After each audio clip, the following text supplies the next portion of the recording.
Hello and welcome to the 299th episode of the Board Game Barrage podcast, and it is a big one, ladies and gentlemen. I am Mark the Green Tank, and I am joined, as always, by Kellen the Red Tank. Hello, hello. And Neilan the Orange Tank. Hello.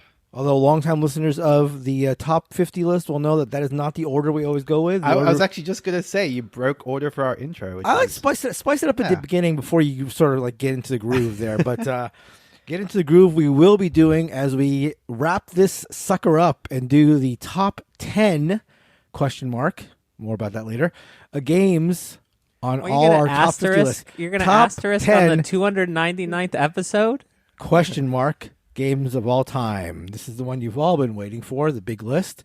So, I guess let's get right into it. Any preamble? Yeah. What's the excitement level on a rating of 10 to 11? High. I think this is going to be... Yeah, exactly. I forgot. Yeah, I forgot your scale entirely. Okay. Whatever the highest... It makes sense given how complicated it was. Anyhow, okay, so let's start, Mr. High Intensity. Yes, High Intensity me. We will start with what used to be the number one game of all time. My 10th favorite game of all time is now The Resistance. Ooh. The Resistance, this is a double crossover with Kellen. The Resistance is fantastic. Like, there's a reason it was my favorite game for as long as it was. It is so incredible in its purity, in its simplicity. It is kind of to social deduction to how I think about Reiner Knizia designs, just like clean and rule simplicity and getting to the heart of what the game is, and very little craft layered on top of that. It's borne out with how many times I have played The Resistance that despite it being a pure experience, it's just so good at its heart. My preferred version of this continues to be Avalon, which is to say playing it with the Merlin role, the assassination role. If you're playing the dystopian Resistance and you have that expansion, the assassination rules elevated in the way that I prefer. Isn't that the Resistance universe, right? Doesn't it say set in the Resistance? I think they call it the dystopian universe, I think is actually what the theme is, which is a weird little tag. So Neilan, to clarify, your preferred one is Resistance Avalon, but this entry encompasses all versions, right? All the games count? Sure, why not, Mark? If we're going to set that precedent, absolutely. This is the Neilan rule. The Neilan rule, exactly. My one plea, Neilan, mechanically, this game is perfect for people who don't need any role-playing in their lives. It's mechanically sound and requires no role-playing. Yeah, I think that's exactly it. I think a lot of this style of game can lean into you sort of having to embrace, like you say, a role, and the Resistance does it. It lets you get to the heart of just the lying and the backstabbing and leaning into the rule set. Cool. That is The Resistance Avalon, my 10th favorite game.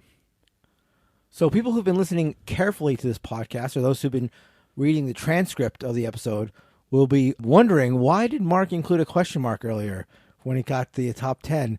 And that is because I'm adding a little extra bonus here for the listeners, and not because I messed up my list and realized that I had one game too many, but because I want to add a bonus. But no, apologies to the listeners. I know how important this list is to them, and there's got to be fidelity to this list, and especially apologies to CC Runner, who maintains our top 50 lists over the years. If you guys go to our Discord at boardgamebarrage.com/Discord, you will probably know CC Runner, who maintains that dynamic list. So apologies, CC, you can go ahead and bump things down Mark, as appropriate. I have a question for you. Okay. Which is dumber? Yes. Okay. Having Hanabi in your list I was going to say. Or putting 51 games in a top 50 board game list of all time. Let's put it to a vote. My honest vote is Hanabi twice is dumber. That's an honest... I don't know, Mark. That's honest. What? Retroactively changing every single previous episode we've done? I don't know. No, it just move everything down one. But Hanabi twice is better? No, I don't think so. Anyhow, okay, so my 11th... and everything else was +1. So go back and when you hear the other ones, +1, +1, +1, +1 all the way down. So 11th, no movement from last year, is Caylus. Caylus, specifically 1303, is the one I would prefer a great deal at this point. I loved original Caylus. This is sort of the old school interactive Euros that I love.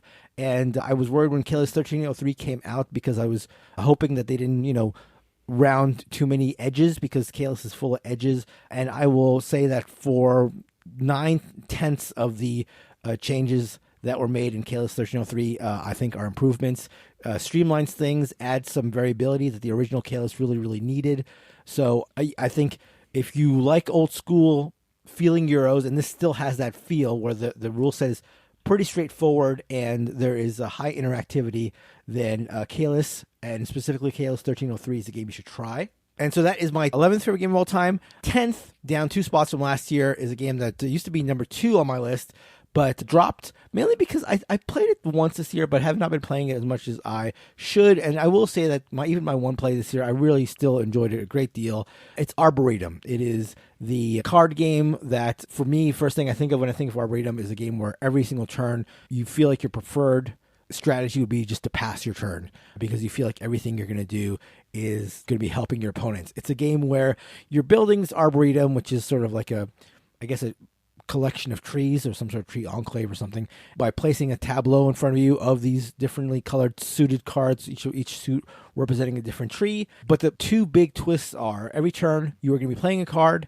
and you're going to be discarding a card, and you are discarding a card to a pile that your opponents can take from. And because it's a very tight card game, that discarding of a card that is leaving it available to opponents always feels really, really rough.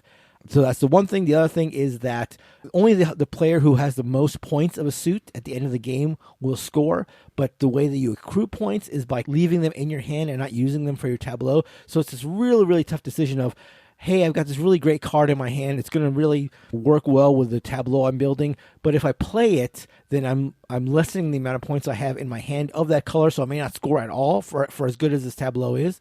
But if I hold it, then obviously I'm not scoring anything potentially. So it's a game where you're always watching what your opponents are doing, because you're trying to keep track of how many points you think of each color they have in their own hands. And it's just a game that just feels brutal for the entire time, but I love it. Very simple card game, very small footprint, but a great game. So Arboretum down 2 spots, my 10th favorite game of all time. All right. My 10th favorite board game of all time is a whole game system. An advent calendar. I love it. I don't know where this has been on my list in the years past, but having a resurgence of Dominion love in my household, which is to say that the king, the granddaddy, the grandmommy, funny. Yeah. It doesn't, it doesn't come up. Yeah. It doesn't, people don't grandmommy, but it's fine. Either the grandmommy of all deck builders, the grandmommy of board games, Dominion. I think that this invented deck building, or popularized it, for lack of a better word, and it can still not be beat. I think that I was living in a world in the second and third expansions of Dominion, namely Seaside, namely Prosperity. That was the go-to old answer of which expansions you should pick up. And I think Vaccarino, the designer, is just going crazy. He's going crazy right now. I'm trying Menagerie. I'm loving it. It adds this mechanism called the Ways, where every action card, instead of doing that action, you just do this way thing instead. So it's a modifier that modifies every action in the game. And you're like, wow, that's awesome. And so I have on order right now, I'm looking in my Amazon order, Dominion Renaissance and Dominion Plunder. And what do I have sitting up there? Dominion Empires. I'm like, wow. I haven't even opened. Yeah, I just want to play it. But I'm like, first of all, these expansions have the worst names. Okay. How can you remember which ones you own when they all have the same name, first of all? But there's like 15 of them. 15. Well, I actually don't know how many there are. It sounded like you were saying Dominion Ways, and I was thinking it was like that travel app. Yes, Ways. Ways, the Ways. Oh, okay, gotcha. I think there's just a purity here at 2-player. This is such a shower for people who like video games. I've introduced it to some coworkers who are not board gamers, and it's a light-up sort of moment. I am extremely, extremely hesitant because I know there are ways to play this online, and I'm like, I don't want to do that. I don't want to it up. Because I'm having a little bit of a good time right now, and I don't need that in my life. So that's the mantra I tell myself, anytime I get the itch but I can't play it, I just order another expansion on Amazon and then wait for it to come. That is my 10th favorite board game, Dominion.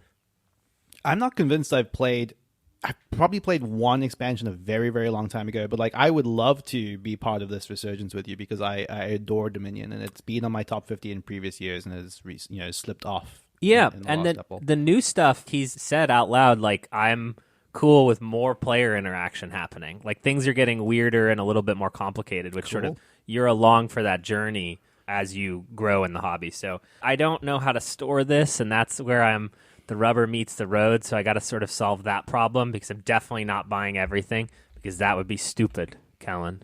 That would be stupid. Don't buy all of them. Alchemy is bad. Thank you. Goodbye. So my 10th favorite board game, all of Dominion minus Alchemy. Log it. My 9th favorite board game of all time has kind of jumped up into my top 10. This is the Oracle of Delphi. This is my favorite Stefan Feld game, which I maintain is I feel, unusual pick for favorite Feld. I adore this, though. It is a unified race game, and that is always a win condition that I like a lot because it just gives you a very simple objective. Complete your tasks, get back to the start. That is how you win in Oracle of Delphi. But along the way, you have pick up and deliver. You have dice mitigation. You have press your luck to some extent. You have varying abilities that you sort of draft depending on the order you're going to travel around the board to pick them up. There is a host of different strategies in terms of ideal operating orders in which to complete these tasks, and a lot of that is going to be predicated by your unique board layout in every single game. I just love the puzzle, the action efficiency puzzle of trying to figure out which way to go on any given route. Trying to evaluate at any given time, can I get there before Mark gets there and ruins that for me? Like that element of just like risk evaluation and mitigation. It's so good. It's so tense. I adore it. That is the Oracle of Delphi. I've not played this one in way too long. I got to get back to giving it a shot. So something has been happening on our Discord after these top 50 episodes is that people have been doing this thing for the first time that I remember, where they're doing some sort of like count of how many of the games that we've mentioned individually that they like. And so like I'll see a week where it's like Kellen +4, Neilan +3, Mark +2, and they're keeping this running total. And I'll let you know that Mark is lagging far behind. And I fear that my 9th favorite game of all time, which is new to the list, will not be doing Mark any favors because although this is like a list of games I would recommend to people, and these are my 50 favorite games of all time, I think this one squarely falls in my niche and probably not in too many others. And this is Mr. Dodgeball. President. I played Dodgeball for one season and I hated it, actually. This is Mr. President. This is the solo-only game where you are acting as the President of the United States and you're dealing with a whole bunch of stuff. And there are 7 rule books, and it takes literally like a 32 by 20 table to put everything on. And you will kill yourself setting it up and trying to play it on one night. So you have to sort of like have it sit there and play it over the course of a couple of days at the very quickest. But it is a game that is made for me, it feels like. It has that historical aspect. It's like a political game, which I also enjoy. For all there is to it, for the 7 rule books and all the chits, the hundreds of chits there are, it's actually a pretty straightforward game. I said this in my review of it a couple months ago, but it looks daunting. It looks like crazy. And if you told people that, hey, you could actually just jump right into this and you'll be fine, they justifiably wouldn't believe it, but it is completely the case. Things are broken out in the rule books in a way that is very, very sort of straightforward and digestible, and they designed the game presumably with the idea that, yeah, you're going to be like, stepping away from it and coming back, and you may not remember all the rules, and so things are sort of all presented in really bite-sized pieces in a way that is as good as you could imagine for a game that is this big and this long. So again, hard to recommend, even with all those caveats like, hey, it's not really as tough as you think, because it is going to take a long time. But if you're into like political games and you want to feel like you're pulling levers that are like affecting all these real life things, it's hard to get much better than Mr. President. So number 9 favorite game of all time, new to list and coming out this year, Mr. President. I admire how absurd this game is so much, to the extent that, like, even though I was telling myself I don't want to buy any more soda games I tell myself I'm going to play, I still feel like I want this one to just play it once. And the thing I just like about it is, like, there are a lot of games that are absurd in terms of, like, the heavy games, and they feel, for whatever reason, more absurd to me because you really have to have things line up to play those games. Like, you have to have the people and the time and the willingness to go into, like, a big rules teach.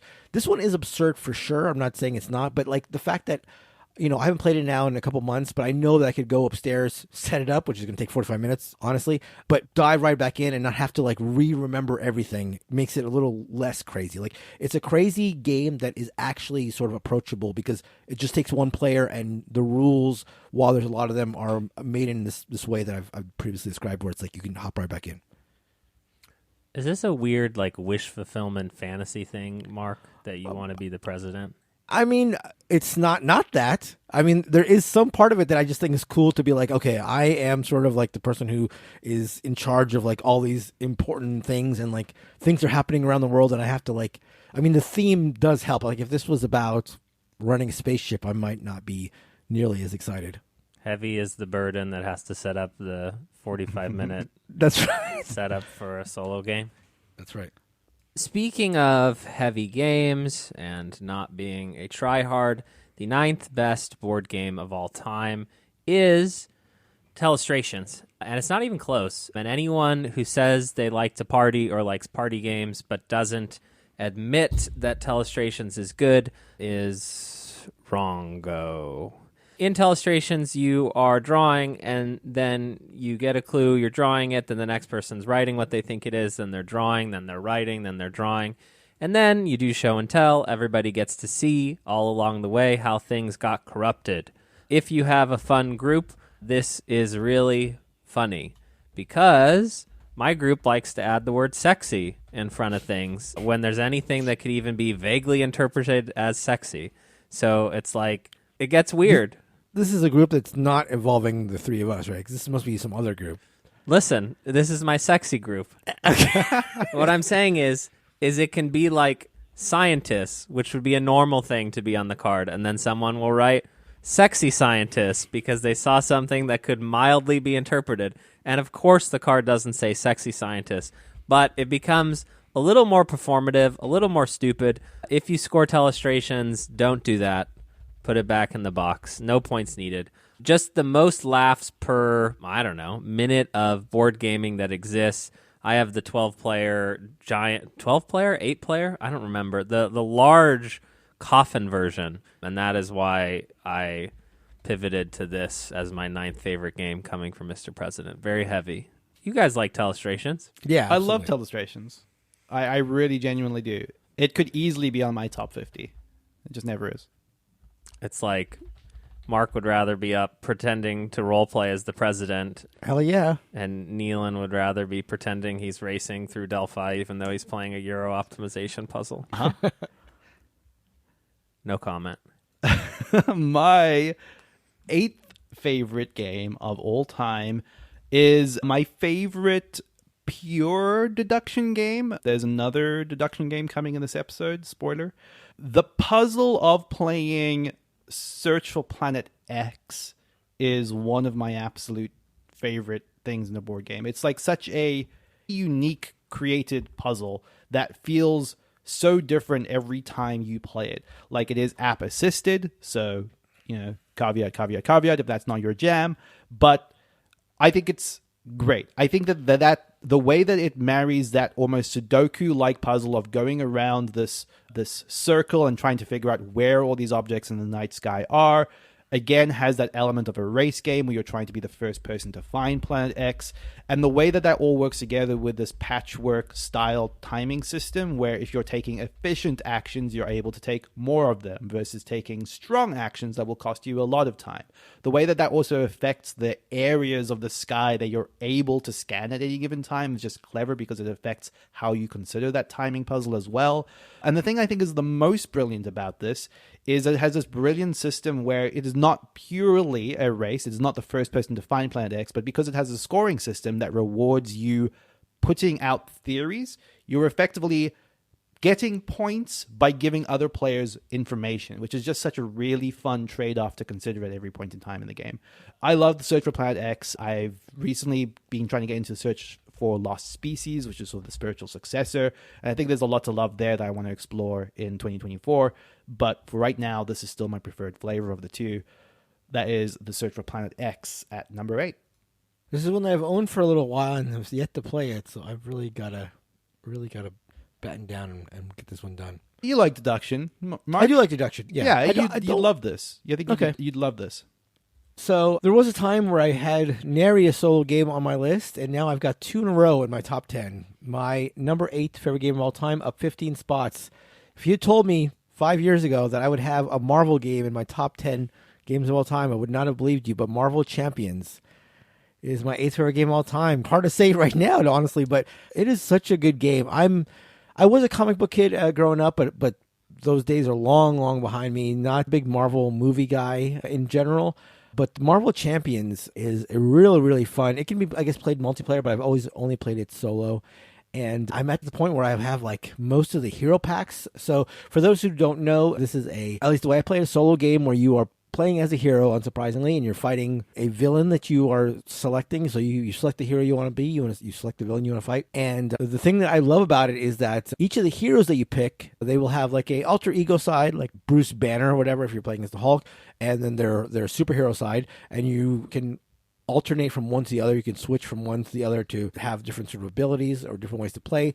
So that's one way the game is variable. And then the opponent you're playing adds some variability. Some are, tanks, and some are going to be ones you need to strike quickly against, and different kinds of villains. But the wide range of like different heroes and the way they've incorporated all these different characters and given them each like a different way to play just made for really fun experiences for me each time. Again, a game that I sort of picked up on a lark, didn't really think I would love, but was looking for dipping my toe into solo games. And now, like, whenever a hero pack comes out, I'm always intrigued as to, like, how are they going to twist the game this time? And again, with solo games, you can play sort of whenever you want. That's one thing I've enjoyed. Instead of having to gather people up and carve out a chunk of time, you can just, whip out a game of Marvel Champions in half an hour, 45 minutes, and you're good to go. So, yeah, just for the variability and for the ability to play it whenever I want, Marvel Champions is a game that I have enjoyed way, way more than I thought I was, and is my 8th favorite game of all time. And speaking of not playing the solo games I already have, I have this, and every time you talk about it, I want to play it, and I just haven't bit the bullet yet. Yeah.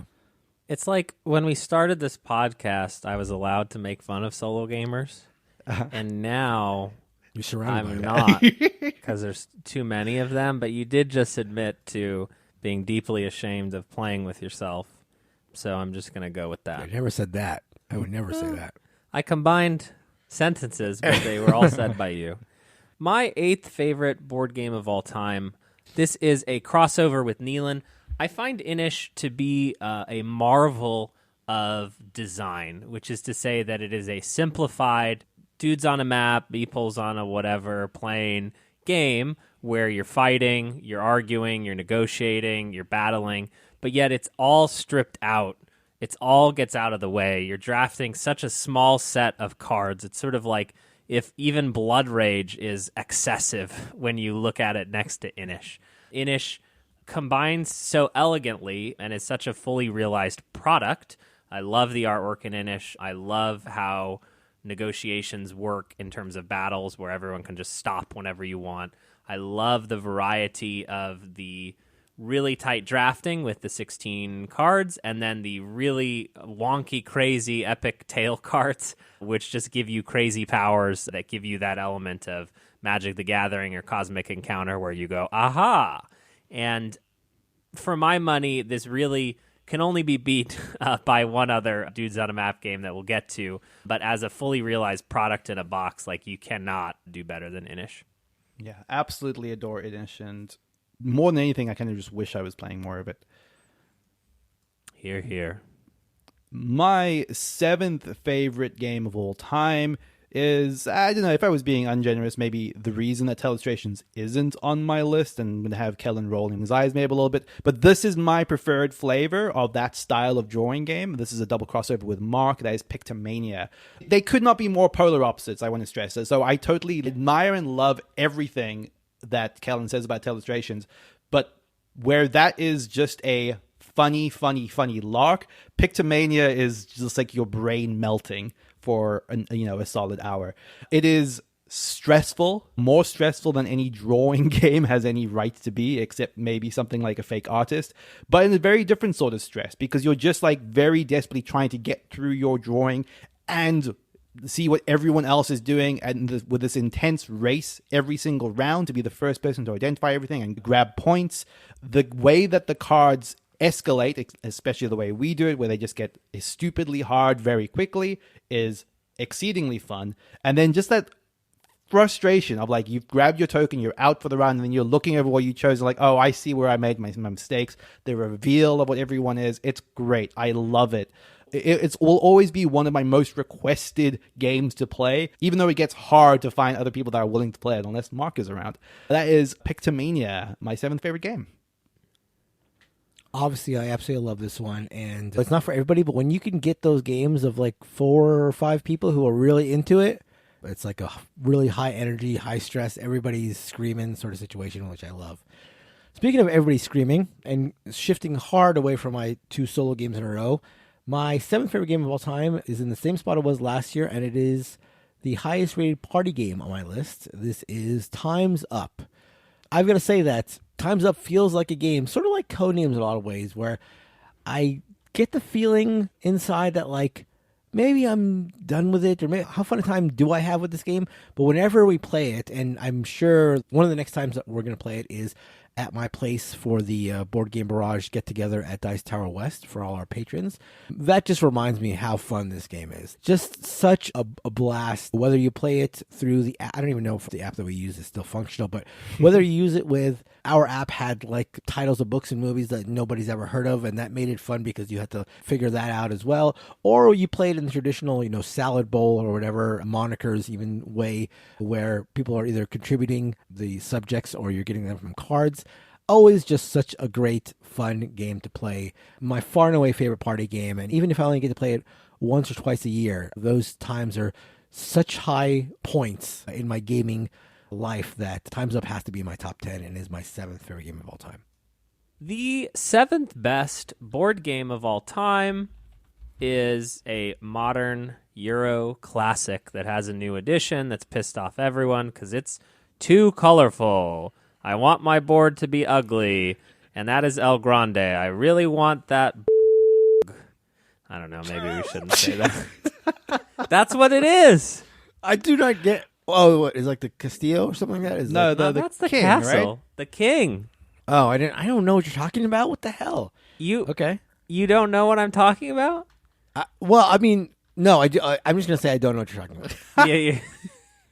I categorically swear that you don't know what I'm talking about. Okay. El Grande is such a simple area control game that is also an auction. You have a hand of power cards. There are 13 power cards. And you are bidding for action cards that are coming up to select what action you want to do on the board. You are trying to get majorities in all these regions around Spain? I don't know where it's at. It's the land of El Grande, okay? There's a Castillo, the land of El Grande. And there are little rubs here, right? Which is that if you bid really high, you're not going to get to move as many pieces out into your supply. So if you're willing to take crappier actions or actions that no one wants, you're going to have more workers potentially available for you. So it is that game of trying to use the power cards to get the action you want, but not overspending with which to do so, and then watching what everyone else is doing on the board like a hawk. There's a Castillo, little twist, a Castillo where you can't see how many workers people have put in. There is a king, and the king's region is taboo. What does that mean, Mark? That means you can't go there. You know nothing about the king's region.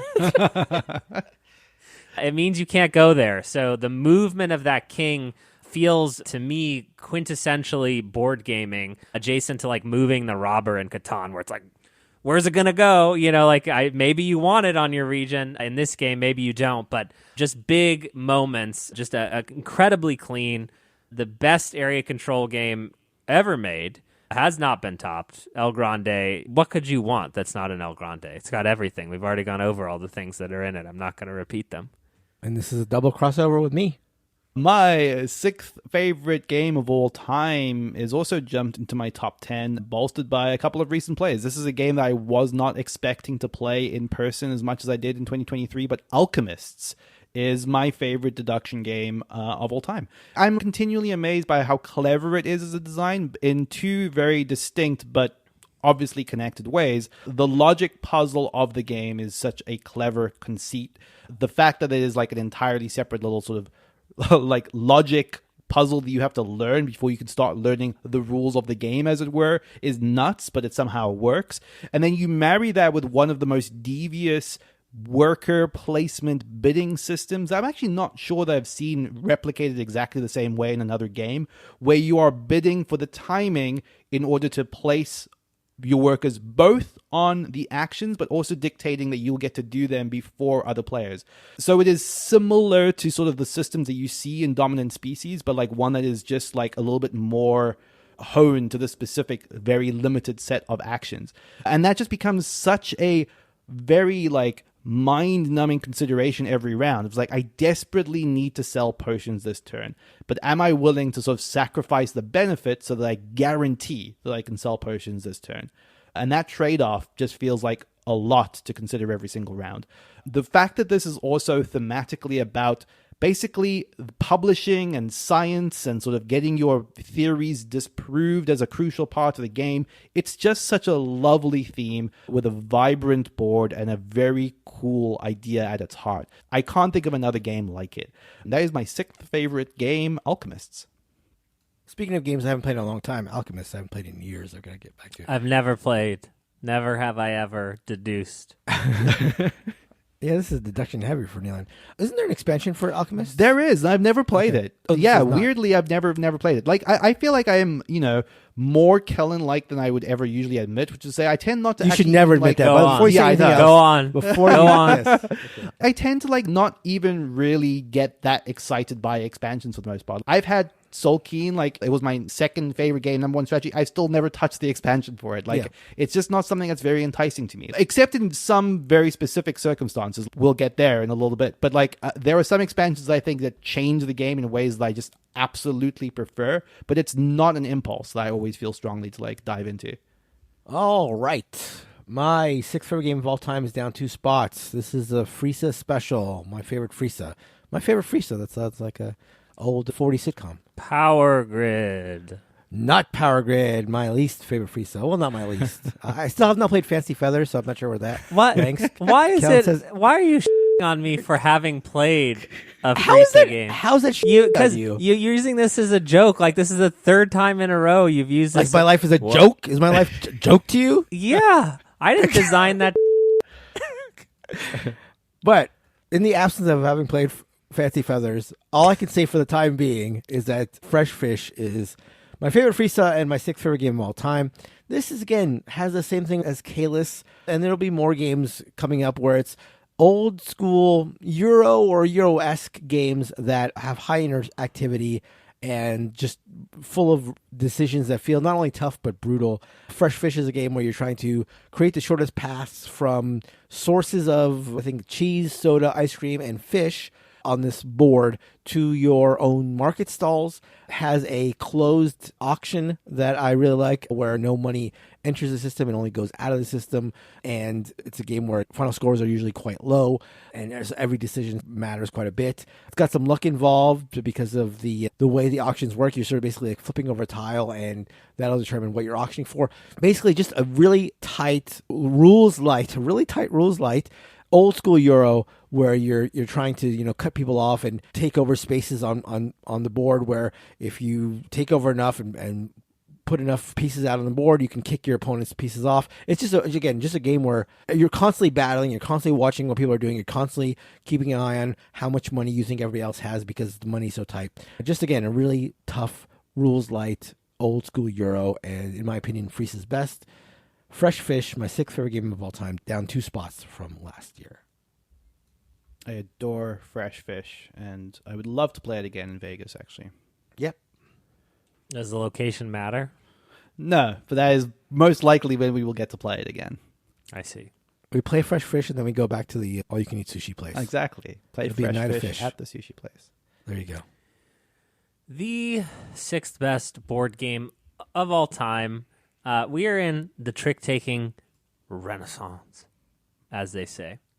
Or as I say and make fun of them. Actually, I'm probably just quoting my father. Does that ever scare you?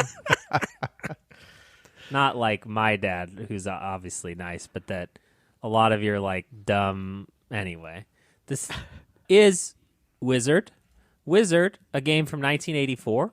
Wizard, a variant of Oh Hell. Wizard, 100 times better than Skulking. And yet somehow Skulking, the game that everyone won't stop talking about.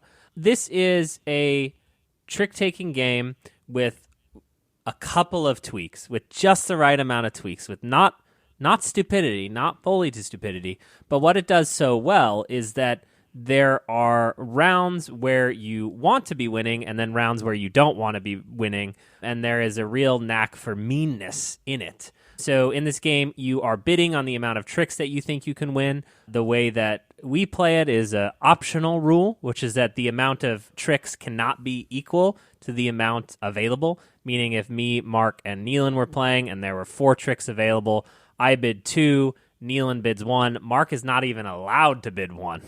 Mark either has to bid 2 or 0, meaning someone is going to be disappointed, which is awesome. And the game introduces uber trump cards and basically court jesters that always lose. So it's that little bit of randomness, little bit of variance where Neilan plays a low card, but I play a jester card, which is actually lower than the lowest card. It's just literally like forcing him to potentially win a trick that he doesn't want to win. I find that a lot of these games go off the deep end in both complexity or just complete chaos, like Skulking. And again, I like Skulking, and I'd be happy to play it with people, but I think there's this middle ground for me between some emergent fun and just like complete naffery. Is that a phrase? Yeah, I get it. What does that Is it mean? though? Yeah. You know, like naff. You got the British thing. I don't know. Naffery. As in like something going naff, right? I don't know. What does it Something mean? being Even naff. that, sure, I'll allow it. But Naff means what? Means like silly, right? Or like going frivolous, off, silly. a bit off. Okay, yeah, okay. He's Just from off. South Okay. Africa. Why are you asking him? He knows what he's talking I said about. it. I trust Naffery. Neilan in all. Don't in all Google things it. British. Don't you dare. That is Wizard. If I'm going to be playing a card game, I almost always wish we were just playing Wizard with my family. And not a nostalgia pick. Not a nostalgia pick. Still played to this day. All the time. And if you go on the Wizard BGG profile, there's a bunch of like old people playing it. So what does that tell you? It stood the test of time. What's good for the goose is good for the young people. Us. Yep. I recently played Skull King for the first time sometime this year, and having played Wizard in the past, and I agree with you. I prefer Wizard. Skull King it's fine, and we played with not all the rules. We played with like just a couple of modifier weird cards, but we talked about all the crazy. This pirate does this, and this pirate does this, unless you have this pirate, and it was a little too much, and we decided not to reel it back in. So. I've warmed a smidgen on Skull King in subsequent plays. It's more the like who did what origins, but then like even Wizard is obviously a variant of like folk card game at this point. Right. And so I think there's a group that like has played Wizard out that like, let's play the party game version of Wizard and it's called Skull King. Right. Totally there. Yeah. But like, come on guys, this is the King's game, you know? Absolutely. My fifth favorite game of all time is a double crossover with Mark. This is Time's Up. This is straight up the best light party game there is. The accessibility of Time's Up with how much fun it is every single time I play it. There's a thing that Mark always says about, code names that he kind of alluded to, which is kind of like, you never know that you're going to recapture what you loved about that game the first time you played it. I have no doubt anymore that I will play a game of Time's Up, that it will not be one of the best experiences I have playing a game in a given game night. It's just always great. It always hits. And I think that is just a function of the fact that by design, the game molds to the people that you're playing it with so perfectly. It's so good. That is Time's Up, my fifth favorite game. And just I'll break turnover to say that is this the first triple crossover of the whole list?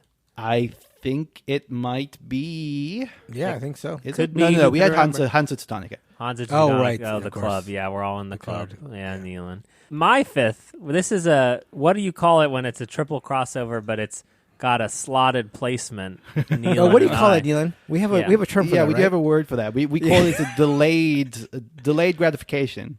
Triple slot. Yeah. My Filler. fifth favorite board game of all time, Time's Up.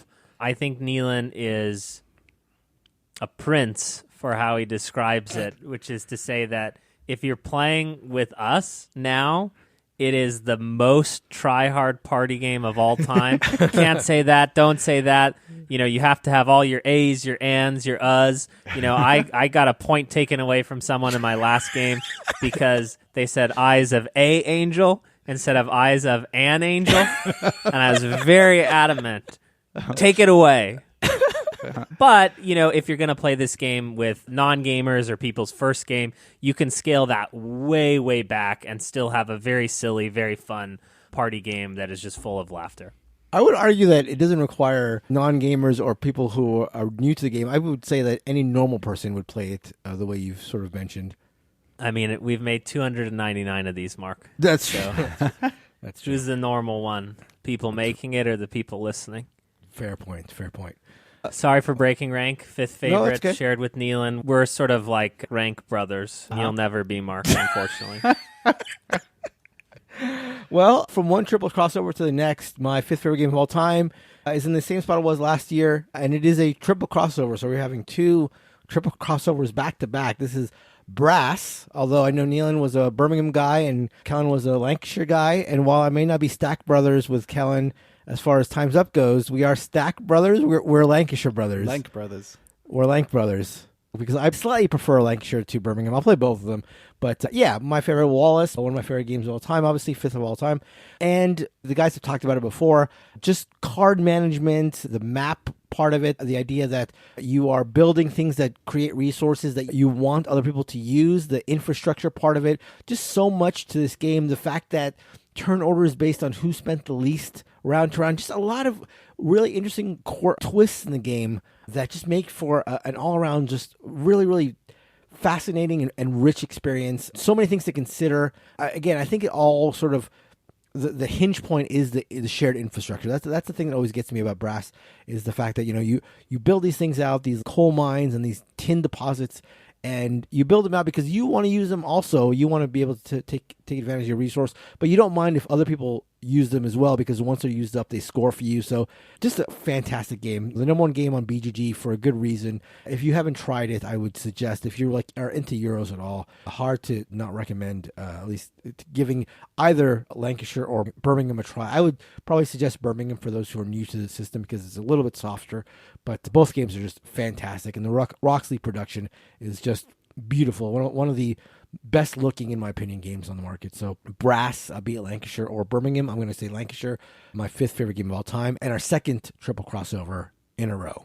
Okay, so skipping back to me for number 4, my fourth favorite game is Sidereal Confluence, Trading and Negotiation in the Elysian Quadrant. I think that there are a few experiences that hit as hard as Sidereal does when you play it in optimal conditions. And even the times where I played it in suboptimal conditions, I would say that 4 players is not the best way to play Sidereal. I've loved every game I've ever played at 4 players. But if you play Sidereal Confluence in a big group, this goes up to 8 players, it is unlike anything you've ever played. It is largely simultaneous play, so it doesn't become this incredibly long experience. What it does offer is, again, Euro efficiency puzzle, but married with this real-time trading and negotiation phase where you have to be creative. You have to be loud.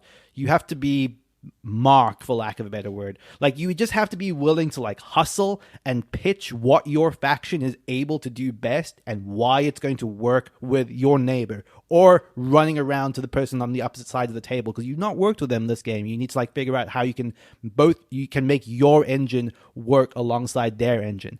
The dynamics of like how that interoperates between the factions is just so brilliant. There's one thing to say a game is asymmetric, but this does the brilliant thing that Cosmic Encounter does, where it's not just, oh, my faction is different to your faction. It's the unique combination of how our unique factions mix together that is going to determine the flow of your game. It's one thing to have a weird power, but how do I make my weird power work with Mark's weird power this game? That's Sidereal Confluence in a nutshell. It is an incredible experience, one that I absolutely adore. Number 4. My word of caution. And first of all, liking things is better than not liking things. So, great pick, Neilan. Thank you. However, But the Sidereal, like, on paper, sounds like something that would be in my top 10. I agree it's completely unique, unlike anything else. I would say that, for me, it lacks the ability to be devious. I would say that the trading feels wholesome, and maybe it exists and I'm just bad at it, but there's this sort of mutual, everyone is getting better together, and my favorite negotiating and trading is where I can, like, slip something in that no one else noticed, and I'm the whatever that guy's name is on Game of Thrones character who's just sort of like, you know, in the background doing devious, and for whatever reason, like, that feels completely absent in Sidereal Confluence for me and makes it like one, like a trading. I love trading, but for some reason Sidereal has never worked for me. so my pushback on this, and I think I've said this multiple times in various ways, but this is how Mark wins games of Sidereal Confluence. Because while you get the sense that, like, no, this is good for both of us, Mark is making these devious back alley dealings that are at every point in time helping him more than you. And he does it like with a smile on his face in a way that you're just like, yeah, sure, I'll go along with that. You realize, no, I'm getting screwed by Mark. I know I'm getting screwed by Mark in this, but he'll make you feel like it's good for you. I mean, I sort of agree with that, because that is like what is sort of gained by the fact that, like, trades are almost always to some level mutually beneficial, and B, like the chaos of it. So you have the chaos, you have people trading left and right, everybody's trading, and you feel like you need to trade because you sort of do need to trade. But also there is the fact that, yeah, any trade I make is going to be better for me. And if you are able to sort of leverage that into small gains, hey, you know, this is good for you. Want this? I don't need this. You don't need that. Let's just make this deal. It's good for us, which it is. But I know when I'm making that deal, sometimes I'm not, I mean, whatever. I know that I'm actually making out a little bit better than this person is. But we are both doing better, you know? And so that's where I think you get the deviousness of it. Some people stick too much to the conversion chart that they give you, where like this is equal to this much, and so you can take advantage of all these little bits of chaos and this little bit of confusion, and that's where I feel like you can trick people in the game. But again, the fact that everybody always wins trades makes that much more palatable for everybody. You don't have to like necessarily bully somebody because they are winning out. It's better to have made any trade than to make no trade. Just sitting on your stuff is worse than making no trade, basically. So yeah, but I do agree where you're coming from a little bit, Kellen, which is to say that like there is a lot baked into the game that to say that no one will feel like they got the bad end of a trade. Like that is baked into the structure of the game, but in the same way that can actually be to your benefit if you're willing to exploit that. It's just that it never feels as overt as, oh, I really got one over on him with this bad trade that he made. Yeah, you rarely are going to feel like you do like this amazing trade. It's just winning like nickels and dimes here and there, and hopefully they add up. Speaking of nickels and dimes, often when you're going on a bus, you'll pay your fare in nickels and dimes, and that's why my fourth favorite game of all time, down one spot, is the Splotter Classic, my favorite Splotter, Bus. It's a capstone classic. This is a double crossover. Yes, double crossover with Neilan. Again, this top 10 has had a couple things in common. We had the solo games, and now we've got these older. This is not necessarily, I don't know, I guess Bus is Euro-y, but a game where you have to really pay attention to what other people are doing. Like a lot of Splotter games, they give you a lot of leeway on how you want to play it. Something that is not often a big deal with Bus, but is a fun thing, is the fact that it's a worker placement game where you get all the workers you're ever going to place at the beginning of the game. So if you want to place all of them in the first couple rounds and then do nothing for the rest of the game, you can. I like how Splotter gives you that weird leeway to like, hey, if you want to do something crazy and try something really weird, go ahead and go for it. But at its heart, Bus is a game of building an infrastructure of bus routes and trying to snipe customers out from under your opponents. And it can feel brutal in ways that other spotter games do, where people are really, counting on having this passenger here, and if I can get things set up so I can get this passenger to go there and then that passenger to go there, I'll be fine. I'll be, scoring points in a game where points come at a premium. And then you stop time, which is a funny thing you can do in Bus, or you snake a passenger out from under them and their plans are shattered, or your plans are shattered when they do something like that to you. So it's a game, again, where decisions are really, really tough and you have to watch what other people are doing. Also has the dominant species sort of sideboard of worker placement, which I like. It's like a fixed board of worker placement spots that activate in a certain way, and everybody sort of knows the way it works. And some earlier worker placement spots affect how the ones lower down happen, and a lot of consideration needs to be made to that. So yeah, just my favorite spotter. One of the, I guess, more simpler designs, I would say, of all their games in terms of like light rules. And again, another common theme with my top 10 games are light rule sets. So Bus, yeah, my favorite spotter and my fourth favorite game of all time. Bus lets you lose in the first turn. So if you couldn't lose in the first turn, what's the point of a first turn, Kellen? That's the capstone legacy. That's what they always do. The fourth best board game of all time is a semi-cooperative game, which is a dying breed because now we play solo games with ourselves, or we cooperate because there's too much pain in the world.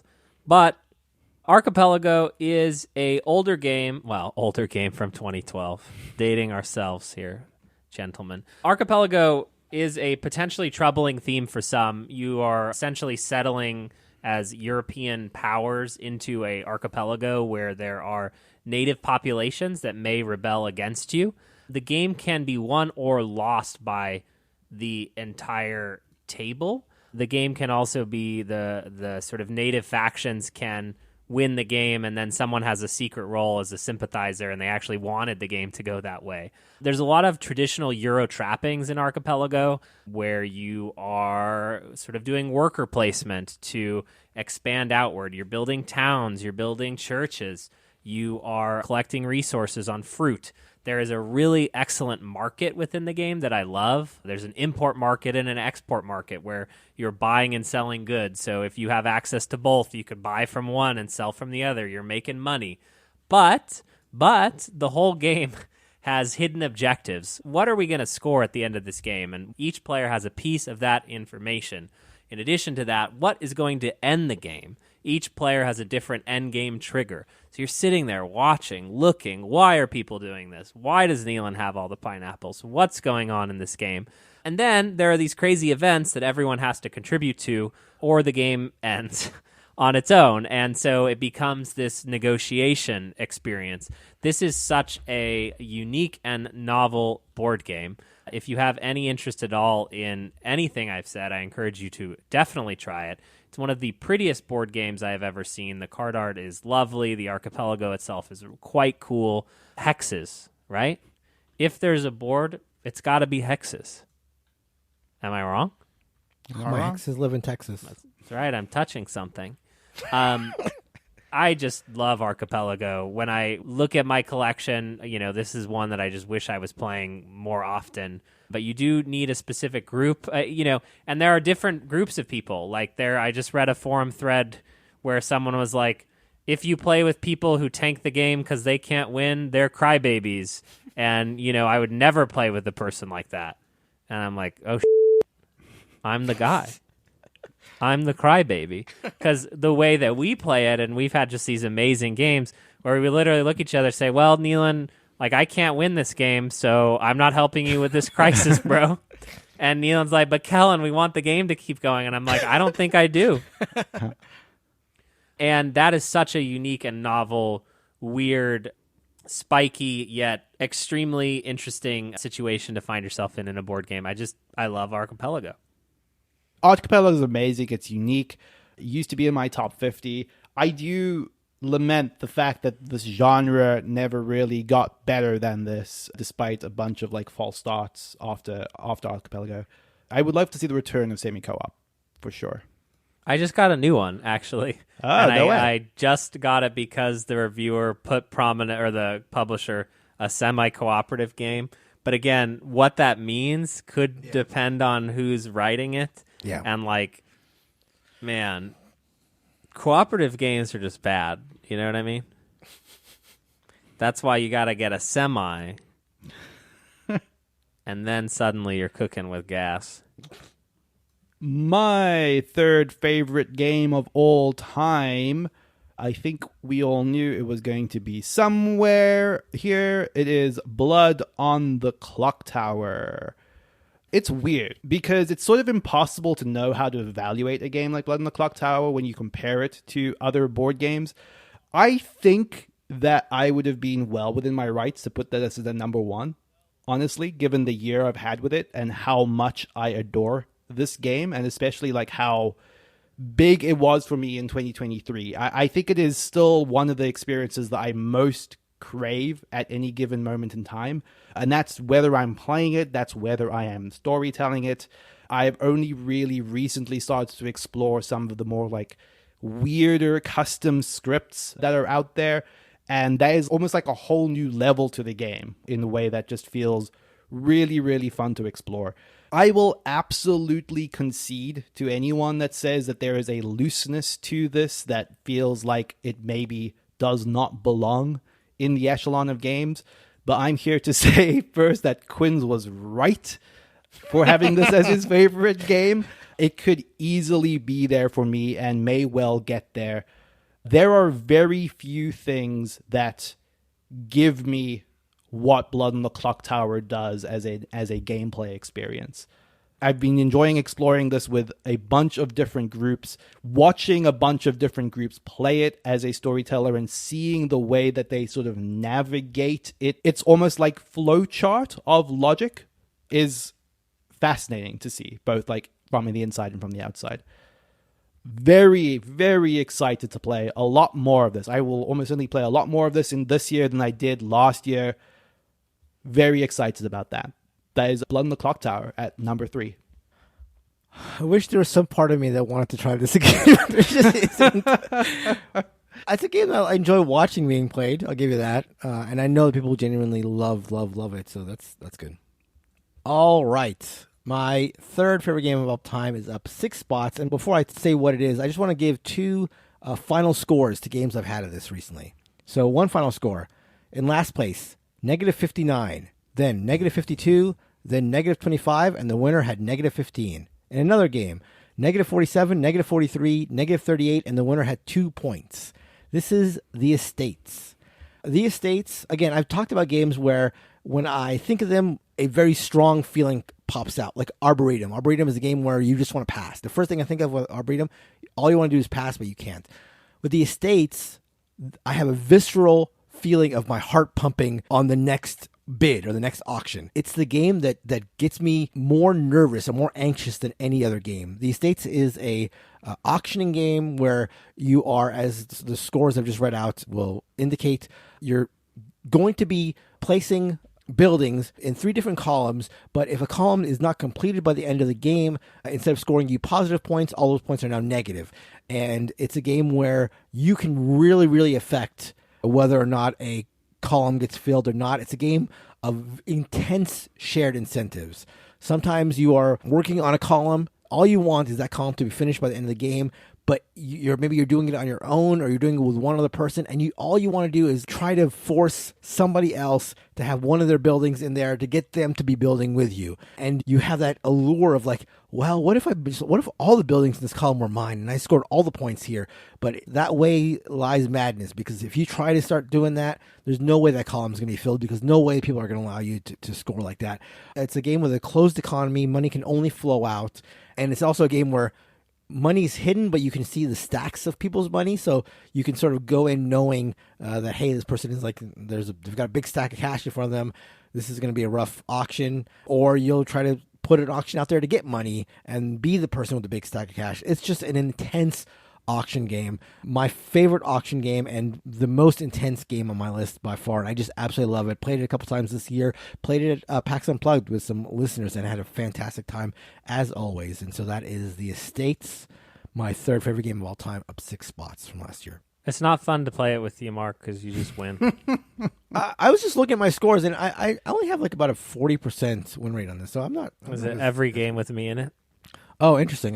Yeah, I'll check that out. Yeah, let's cut the data, please. Let's see. You can return to that. Or if you can cut the data quickly. Yeah, I can. Kellen lost. That was the 2 game. This game where I won with 2 points. You had negative 47 in that one. And another game where you had 7. You were second place. Neilan had negative 27 in that, but I had 49 to take the win. So you are 0-2, but that's not everybody's situation with me. The third best board game of all time is having its identity stolen in real time in board gamedom. So we're here to correct the record. If someone says Dune in board games, they're unfortunately talking about a overly long deck building worker placement hybrid that pales compared to Lost Ruins of Arnak. But you don't even believe that. I haven't even played Lost Ruins of Arnak. But what they should be talking about is the Grand Mommy itself, Dune. This game was designed by the creators of Cosmic Encounter. It is a dudes on a map game that is just the craziest embodiment of the Dune universe that you've ever seen. It has simple rules where every faction has really unique powers. I often use heuristics in games as I'm reading a rule book to go, okay, that makes sense, and then sometimes things don't make sense, and you're like, okay, I think I've got a rule wrong, you go back. There are so many things in Dune that you're like, that can't be actually how the game works, and it is, in fact, how the game works. You're getting all of these cards that you have to bid on, except you don't pay the bank for the cards that you're bidding on. You like learn the rules, you're bidding on cards, one faction gets all the money. What? You got to ship your troops to the board, and you pay another player. What? You've got a player that is allowed to write things down, and no one else is. You're like, that can't possibly be. No, that's the rule. And then, the cherry on top, the Bene Gesserit, who are the space witches, and they predict on which turn and who will win, and then if that happens, they win instead. And it's just like this series of weird stuff that interlock together. And the brilliance of it, that's not the brilliance of it. The brilliance of it is multiple noted because you can actually get into alliances within this game. So it's like the Atreides player knowing that they need to ally with this type of faction at the beginning of the game because they're going to be poor in this way or because they'll have a competitive advantage here. Or you can sort of see these alliances. If the Spacing Guild goes with the Harkonnen, we're going to have this kind of problem in this game. And so those fully realized factions that combine with alliances in just this way that feels so emergent, and the ways in which people can be devious. The Mark and Neilan are over here being devious, scoring 1.5 points while everyone else is getting 1 point in Sidereal Confluence. You can be devious in Dune. I'm scoring 1.1 points. To be clear. Exactly. You collect your nickels, sir.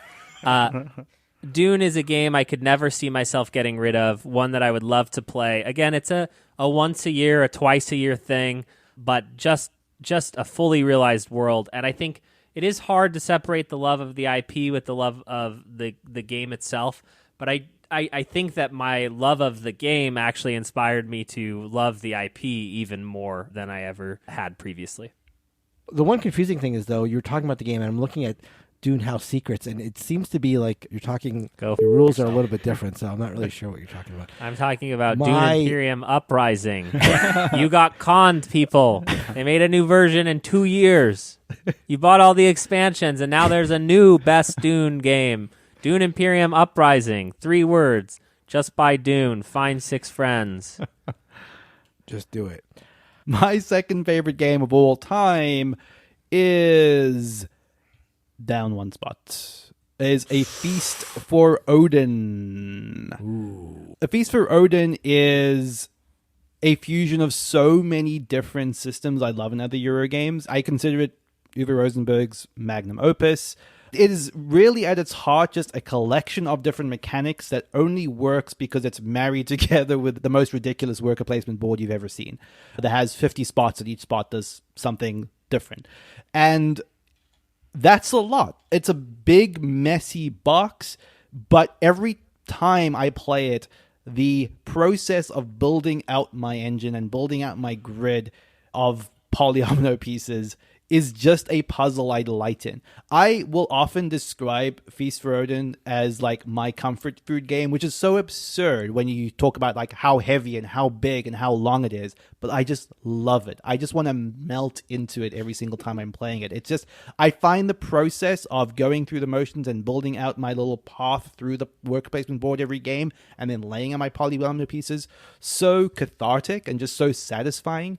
Despite it being a quite heavy, big, unwieldy game, it's just so cozy to me.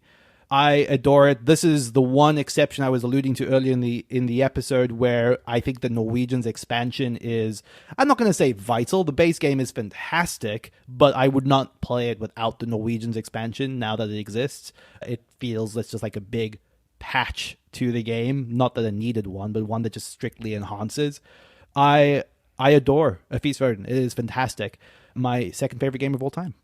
I've played a bunch of Feast for Odin on BGA, but they do not offer the Norwegians expansion. And Sadly. I feel like I burnt out a little bit on that, although I enjoyed it at first, like diving into it. So I really need to play this game with the Norwegians expansion. It's been a while since I've done that to sort of refresh it.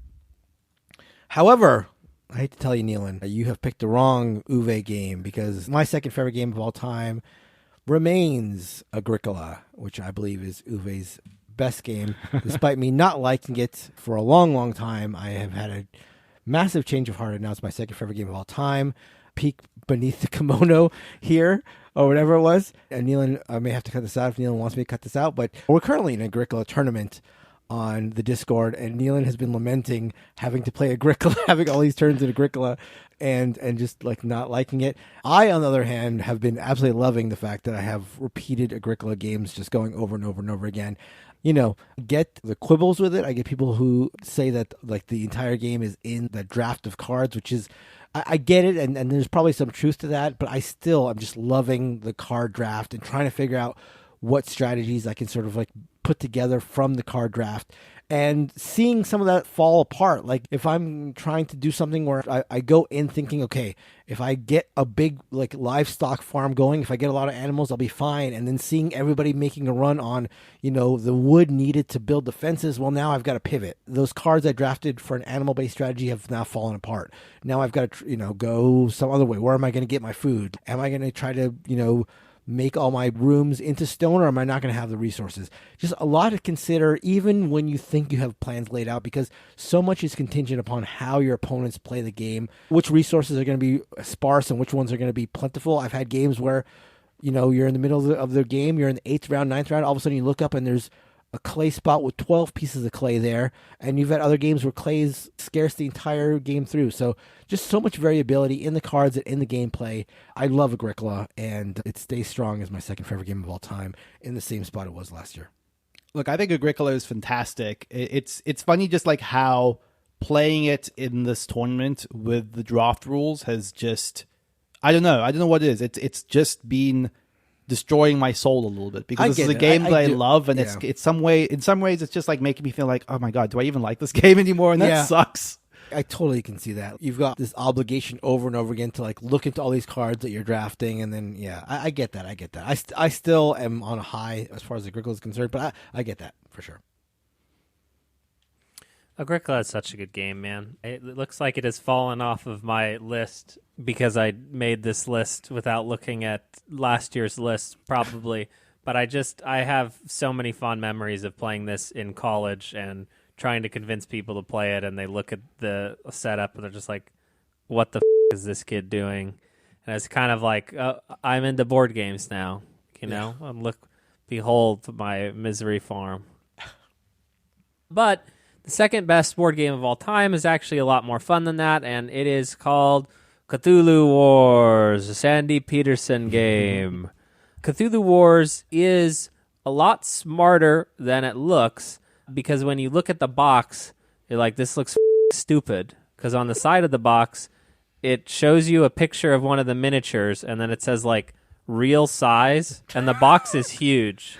So it's like advertising how big the miniatures are, which is super obnoxious. Like, everything about this game is trying desperately too hard. Like, that's Cthulhu, right? There's no horror in this mythos except that people think it's cool. And I hate the Cthulhu theme. Just want to be very clear. I do not like it. Do not like it at all, and yet 2 of my top 50 games have it in it. This is a very asymmetric board game where you have a faction. This is the cleanest distillation that has Euro elements in it, but combined with sort of that expand out on the map a la Risk game, where you are using action points to very carefully plan out what your faction is going to do, trying to unlock your 6 spells. I really like games that have these sort of achievements in them, which is like, here are the things that you have to do, and they're different, and then those allow you to unlock powers, and those powers give you more and more ridiculous abilities that other players don't have. And then this is all culminated with just dice chucking, my guys versus your guys, let's go. I'm bringing everybody into the square. Mark, Neilan, Christina, and I have had just the best games of Cthulhu Wars, I think, of perhaps any game we've ever played together, because we're standing around the table. People are getting excited about rolling these dice. Christina is losing her mind. Losing her mind. This is a shower of a game. I believe the MSRP is like $200. It's dumb. The miniatures are dumb. There's just so much excess here, but it is sort of that I take my toy and attack your toy with it, but way, way smarter than it has any right to be, and somehow it all works together in this weird and amazing package that is Cthulhu Wars. Amazing game. This is also on my list. I remember for the longest time thinking, like, not knowing much about Cthulhu Wars except like the box and like the blurbs printed about it, and thinking this looks way too dumb for a game that I'd ever be interested in. And then Kellen saying, no, you got to try it out, and then playing it and thinking, wow, this game is actually pretty awesome. So, yep, agree. Yeah, I think Kellen nailed it. Like, it does both things. It is both big, dumb, and splashy, and also just weirdly Euro-y in the way that you have to think about how you're optimizing your faction in any given game. It's very smart. My number 1 favorite game of all time is up 1 spot. I swapped them this year for reasons that felt really right to me. I don't know why, but Through the Ages, A New Story of Civilization is my favorite game. For a multitude of reasons, I feel like we have a lot of these games in our lists that, we love. We remember the time that we were playing a lot of them, but we just haven't played them in a while. Through the Ages has never been that for me. Like, I feel like I have continued to play multiple games of Through the Ages. I mean, admittedly, digitally, online, it's rare that I get the privilege to play this in person, but playing it online, on whether on BGA or through the app, continues to just be an experience I find more and more and more and more rewarding the more I play it. And that is not true of a lot of my favorite games. A lot of the times they're comfort games. I'm not necessarily feeling like I'm getting more out of every time I play them, but I feel like I learn something new about Through the Ages with every single play. The brilliance of the way that the card market works, which it's a fairly simple system that you see in a lot of games, like sort of similar to the PAX games, where you are balancing the timing of getting a card before someone gets it with the opportunity cost of getting it earlier and it being more expensive, and like saying, well, I think that if I get it now, I have a chance to grab it, but this is where it's going to be at its most expensive.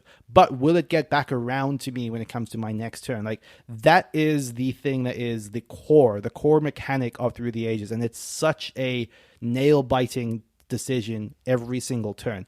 I see this card that I absolutely need to make my engine go in this game because of the route I'm building down. But I know that Mark wants it too. I know that he's probably going to take it even though it's slightly more expensive, because he's doing the same calculation in his head about whether it's going to get back around to him on a subsequent turn.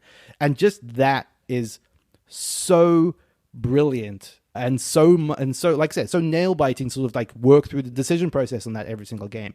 You add to that like the jumbled order that these elements of the cards coming up, not knowing exactly when a crucial card that you're going to need is going to come out, whether it's going to come out at all depending on the variants that you play.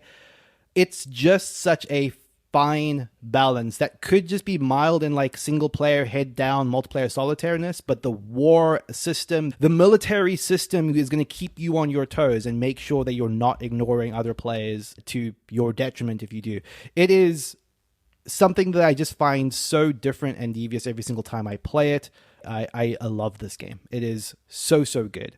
That is, through the ages, a new story of civilization. My favorite game of all time. I only had a chance to play this the one time with Neilan on BGA, but did enjoy it. Just haven't had a chance to play it again, but I really should. It feels like a game that I would enjoy. Mr. Vlada made one good game in his career, and it's not this app. It's Pictomania. All right. I know that a lot of people come to these lists hoping for a big shakeup, and I have to report that you have to look elsewhere because my favorite game of all time has not changed. It is still Biblios. You know, I've said it before, but I start to wonder if this is a bit. Is this a bit that I'm doing? And then I play Biblios and I realize, no, I love it. It just has so much, such a short time, set collection, auction, push your luck, everything in there. And table talk, just great game. Played 100 times over and over again. Enjoyed every single time. What can I say that I haven't said? Biblios is my number one game of all time. You love the color scheme? I love the color scheme. The birds in it? The birds, the monks, the books, the dice. And the dice that are never rolled. The dice that are never rolled. That's right. And what are your feelings on For the King and I? It is a lesser Biblios. I played it. It was subjected to this list, and it did not make the cut. It would not have made a top 100 cut. Well, you are doing a 51, so you could just add a few more. Neilan and I both have Civ games at our number one spots. So that makes us bonded as brothers for life. Yeah, Civ Brothers. Stack Brothers. Civ Stack Brothers. Stack Brothers. The best board game is actually a card game, which before you complain, remember Neilan selected an app that you can get on Android. This is Innovation, a Carl Chudyk game. Innovation is one of the most chaotic, tactical card games that you can play. I would say it is primarily or only a two-player game. I would say that one of the things that I've noticed in board games now is that either all the scores are really close together the whole game, ergo, like the choices you make don't matter, or games have these real runaway leaders and you never catch up. And so that balance is unlike anything else in Innovation, which is to say that you definitely feel like you are winning, and then your winning runs out, and then it flips to the other player winning, and you're like, what the is happening? And you're just desperately hoping you can hold on to that winning placement, but it more often than not will run out. And so that yo-yo of a two-player game where it's very clear who's winning, who's not winning, goes back and forth more times, and it's so aggravating and infuriating, but that's the fun of what Innovation is. This is about finding card combos. This is about combining weird powers that you never thought could work together. This game plays unlike any other board game in existence. There is a new version of this coming out. The ages go to 11 now. I'm not sure how I feel about that. It's like is it a Spinal Tap reference? It is. I haven't even seen this movie. It is a Spinal Tap reference. I'd rather play Through the Ages on the app than watch have to Spinal watch Tap. this movie. I'm sure it's good, but like when something is too good and then you're like, I can't watch that now. I've not seen it either. This is a complete tangent, but I feels like a Kellen movie. Is my What does that understanding. mean? Well, it's like a docu-comedy. It's kind of like Really the profound. progenitor to like Everyone The Office loves it. and stuff like that. Can I ask a serious question? Mm-hmm. Are we going to do Stonehenge? That's a line from Spinal Tap. That's for all the Spinal Tappers out there. You get it? Well, you wouldn't have gotten it because you haven't seen the movie. Is this my section or your section? You cannot go wrong with Innovation. You can buy this game for less than $20. There is so much game in this box. You owe it to yourself to give it a go. My favorite board game of all time, and a game that I will always own, always have, and always support. Innovation by the classic Carl Chudyk himself. And that is going to do it for the top 50 games of all time. As always, go to BoardGameBarrage.com/Discord. Go to the podcast channel and tell us how many games that we mentioned today you liked, and Let's see if the green tank numbers can go up. I doubt they will. But let us know what you thought about our games. Let us know what games made your list. Look at the list that CC Runner is keeping track of and see how our lists have changed over the years. I know he's been keeping track since 2018, so it's a really fun sort of thing to look back on. Thank you, as always, for listening. You can email us with any questions you have at boardgamebarrage@gmail.com. You can follow us on all the socials. Thank you, as always, to Heart Society for our intro and outro song, What's on Your Mind, Kid? And until the next episode, the big 300, goodbye. Bye-bye. So long.